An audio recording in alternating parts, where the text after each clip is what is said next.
संवादाची ही एक चुकीची पद्धत तुमचा सुखी संसार उद्ध्वस्त करायला पुरेशी आहे. वेळीच सावध व्हा. संसारात भांडणं होणं नॉर्मल आहे, पण ती भांडणं सोडवण्याची पद्धत जर चुकीची असेल तर नातं धोक्यात आहे.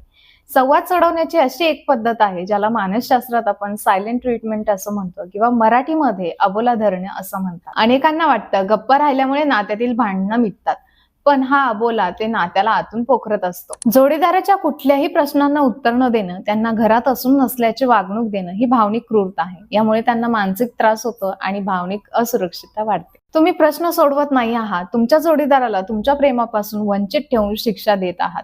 जेव्हा संवाद थांबतो तेव्हा तुमचा रिकामा मेंदू हा नकारात्मक विचारांनी भरू लागतो. न बोलल्यामुळे समस्या सुटत नाही, त्या मनात साचत जातात आणि एक दिवस स्फोट होतो.